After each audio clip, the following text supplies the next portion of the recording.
സംസ്ഥാനത്ത് വരും മണിക്കൂറുകളിൽ അതിശക്തമായ വേനൽ മഴയ്ക്ക് സാധ്യതയെന്ന് കേന്ദ്ര കാലാവസ്ഥാ വകുപ്പിന്റെ മുന്നറിയിപ്പ്. കൊടുംചൂടിന് ആശ്വാസമായി വേനൽ മഴ കൂടുതൽ ജില്ലകളിലേക്ക് വ്യാപിക്കുന്നു. ഉച്ചയ്ക്ക് ശേഷം തെക്കൻ ജില്ലകളിൽ വിവിധയിടങ്ങളിൽ മഴ ലഭിച്ചു തുടങ്ങി. ശക്തമായ മഴ കണക്കിലെടുത്ത് പത്തനംതിട്ട, ഇടുക്കി, മലപ്പുറം, വയനാട് ജില്ലകളിൽ യെല്ലോ അലർട്ട് പ്രഖ്യാപിച്ചു.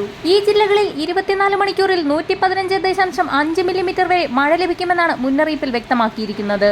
ഇതിനു പുറമെ തിരുവനന്തപുരം, കൊല്ലം, കോട്ടയം, ഇടുക്കി, എറണാകുളം, തൃശൂർ ജില്ലകളിൽ ഒറ്റപ്പെട്ട പ്രദേശങ്ങളിൽ ഇടിമിന്നലോട് കൂടിയ ശക്തമായ മഴയ്ക്കും ചില പ്രദേശങ്ങളിൽ നേരിയ ചാറ്റൽ മഴയ്ക്കും സാധ്യത.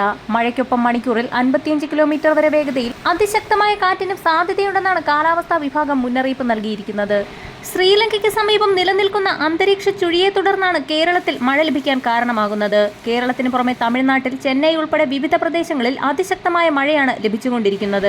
ഇന്ന് സംസ്ഥാനത്ത് എല്ലാ ജില്ലകളിലും ഒറ്റപ്പെട്ടയിടങ്ങളിൽ ശക്തമായ മഴയ്ക്കും ചില പ്രദേശങ്ങളിൽ നേരിയ മഴയ്ക്കും സാധ്യതയുണ്ടെന്ന് നേരത്തെ തന്നെ കേന്ദ്ര കാലാവസ്ഥാ വകുപ്പ് മുന്നറിയിപ്പ് നൽകിയിരുന്നു. കാലാവസ്ഥാ വകുപ്പിന്റെ ഏറ്റവും പുതിയ മഴ മുന്നറിയിപ്പ് പ്രകാരം ഉച്ചയ്ക്ക് ശേഷം വന്ന ബുള്ളറ്റിനിലാണ് വിവിധ ജില്ലകളിൽ യെല്ലോ അലർട്ട് അടക്കം പ്രഖ്യാപിച്ചത്. കഴിഞ്ഞ ദിവസം ശ്രീലങ്കയ്ക്ക് തെക്ക് കിഴക്ക് നിലനിന്നിരുന്ന അന്തരീക്ഷ ചുഴി ഇന്ന് രാവിലത്തെ ഉപഗ്രഹ ചിത്രങ്ങൾ പ്രകാരം കന്യാകുമാരി കടൽ വഴി മാലിദ്വീപ് ലക്ഷ്യമാക്കി നീങ്ങുകയാണ്. അന്തരീക്ഷ ചുഴിയുടെ സ്വാധീന ഫലമായി കേരളത്തിൽ കിഴക്കൻ കാറ്റിന്റെ ശക്തി വർദ്ധിക്കാനും നിലവിൽ കേരളത്തിലെത്തിയ മഴമേഘങ്ങൾ വിവിധ പ്രദേശങ്ങളിൽ ശക്തമായ മഴ നൽകാനും സാധ്യതയുണ്ട്. ഇന്ന് തെക്കൻ ജില്ലകളേക്കാൾ കൂടുതൽ വടക്കൻ കേരളത്തിലാണ് മഴ ശക്തി പ്രാപിക്കുക.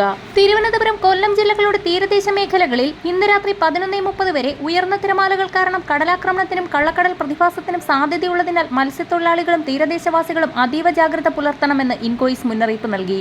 വരും മണിക്കൂറുകളിലെ കാലാവസ്ഥാ മുന്നറിയിപ്പുകൾക്കായി ചാനൽ സബ്സ്ക്രൈബ് ചെയ്യാൻ മറക്കാതിരിക്കുക.